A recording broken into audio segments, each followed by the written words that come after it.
Je veux parler de ce qu'on appellerait l'astrologie ésotérique. C'est un terme qui était cher à Robert Amblin, que j'ai bien connu, que j'ai invité à un de mes colloques en 77, je crois, qui habitait près de la place d'Italie, à côté de chez moi. Et pour moi, l'astrologie ésotérique, c'est pas ça. Enfin, c'est pas ce que fait Amblin, de toute façon, je ne sais plus très bien ce qu'il faisait à ce niveau-là. L'astrologie ésotérique s'oppose à l'astrologie profane. Et les aspects, la notion d'aspect, la technique d'aspect, fait partie intégrante de l'astrologie ésotérique. Une astrologie fondée sur les aspects est très différente à toutes sortes de points de vue d'une astrologie fondée sur les divisions zodiacales. J'ai déjà parlé d'ailleurs dans différents écrits récemment, mais je reviens sous cet angle de l'ésotérisme et de l'exotérisme, puisque finalement mon domaine, c'est le domaine des courants ésotériques, comme diraient Antoine Fèvre et François Secret. Et on voit bien que le peuple, enfin le public, a un rapport avec l'astrologie exotérique.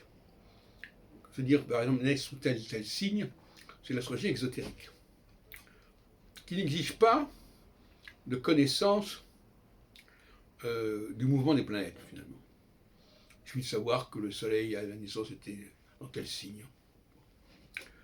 Marie-Louise Sondaz, à la fin des années 30, a fait basculer l'astrologie populaire vers une astrologie ésotérique.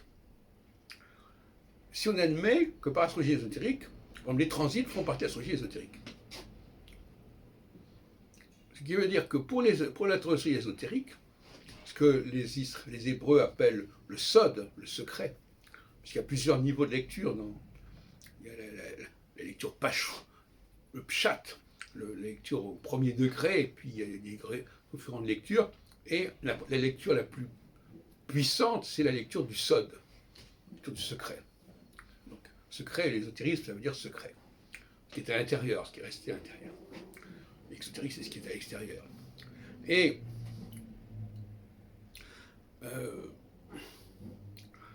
Marie-Louise Sondaz, donc, a proposé d'articuler cette astrologie solaire, de la faire fonctionner directement à partir du mouvement des planètes dans le ciel. Et non pas simplement dire, voilà, vous êtes de tel et tel signe, etc.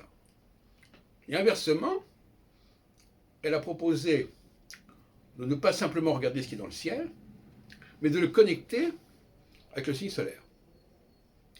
Et c'est la synthèse entre ces deux plans qui me paraît extrêmement judicieuse.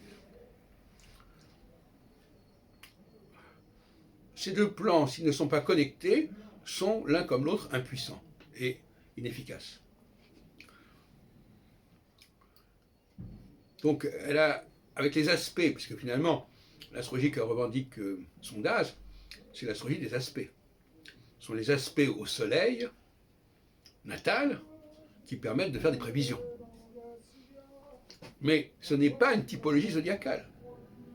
C'est simplement une commodité astronomique de dire, voilà, à tel endroit, le soleil se trouve. Et bon, comme on n'a pas la possibilité de calculer pour les horoscopes de presse le degré exact du soleil, eh bien, par commodité, on va situer ça par rapport au zodiaque et par rapport au décan. C'est une solution intermédiaire, si on veut, qui permet de faire des prévisions approximatives à quelques degrés près. Mais ce n'est pas l'astrologie zodiacale. C'est l'astrologie qui se sert du repère zodiacal, c'est pas pareil. Dans ce sens-là, l'astrologie ésotérique est une astrologie, comme l'a bien compris Kepler à sa façon, il y a 400 ans.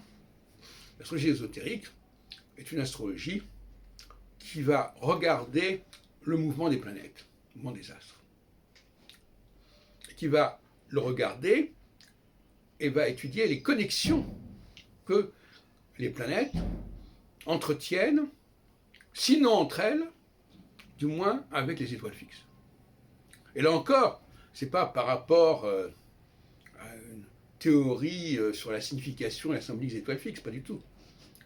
Vous savez que la révolution d'une planète est calculée d'après son retour devant une étoile fixe. C'est ce qu'on appelle le retour sidéral. Ça va plus loin. Là encore, vous comprenez, on confond les moyens et les fins. C'est très important. On se sert de certains moyens pour atteindre certaines fins, mais ces moyens eux-mêmes n'ont pas de valeur.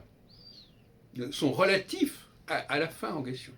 Ils sont conditionnés par la fin en question.